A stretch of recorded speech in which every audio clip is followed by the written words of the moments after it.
Hi friends, இப்போ எல்லாருக்கும் இருக்கிற ஒரே டவுட் என்னென்னா, குரூப் பிலேருந்து ஜிம்பாப்வே சூப்பர் 8க்கு வருவாங்களா, ஆஸ்திரேலியா சூப்பர் 8க்கு வருவாங்களா? அதுதான் ஃப்ரெண்ட்ஸ் எல்லாருக்குமே இருக்கிற ஒரே டவுட்டு. இன்றைக்கி நான் அதை தெளிவாக எக்ஸ்பிளைன் பண்ணுறேன். வீடியோ ஃபுல்லாக பாருங்கள். குரூப் பி எல்லாருக்குமே அதே தான் பேச்சு.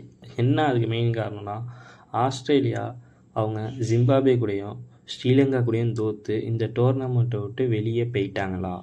இதுதான் ஃப்ரெண்ட்ஸ் எல்லாருமே என்கிட்ட கேட்குற, எனக்கு பர்சனலாக மெசேஜ் பண்ணுற ஒரு மெயின் கொஸ்டின். இன்றைக்கி நான் அதை உங்களுக்கு தெளிவாக எக்ஸ்பிளைன் பண்ணுறேன்.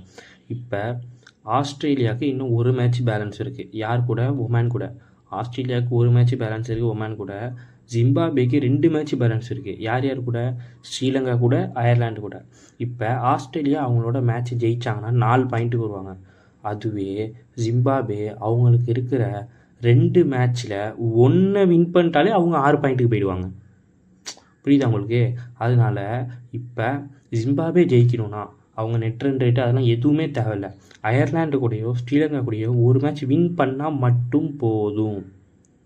ஆனால் ஆஸ்திரேலியா குவாலிஃபை ஆகணும்னா ஒமானோட இருக்கிற மேட்ச்சில் ஜிம்பாப்வே விட நெட் ரன் ரேட்டு அதிகமாக போகணும். அதாவது அதை கண்டிப்பாக ஆஸ்திரேலியா பண்ணிவிடுவாங்க. ஆஸ்திரேலியாவுக்கும் ஒமானுக்கும் இருக்கிற மேட்ச்சில் ஆஸ்திரேலியா 100 ரன் வித்தியாசத்தில் ஜெயிக்கணும் சுச்சுவேஷன் வந்தால் கூட ஜெயிச்சிருவாங்க. ஆனால் இப்போ அது முக்கியமே கிடையாது.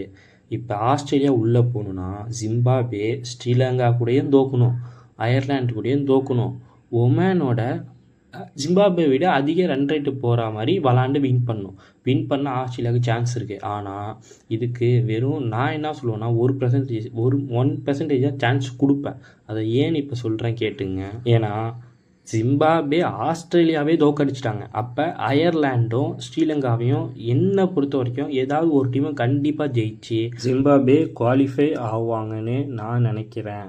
நான் ஸ்ரீலங்கா ஆஸ்திரேலியா மேட்சோட ப்ரிவியூலேயே சொல்லியிருந்தேன், ஆஸ்திரேலியா தோற்றுருவாங்க அப்படின்னு சொல்லியிருந்தேன். அதே மாதிரியே நடந்துச்சு. நீ என்ன நினைக்கிறீங்கன்னு கமெண்ட்டில் சொல்லுங்கள் ஃப்ரெண்ட்ஸ். சேனலை சப்ஸ்கிரைப் பண்ணிங்க. இன்றைக்கி 6வது டீமாக நியூசிலாந்து குவாலிஃபை ஆக போகிறாங்க. ரொம்ப சந்தோஷமாக இருக்குது. Thank you friends.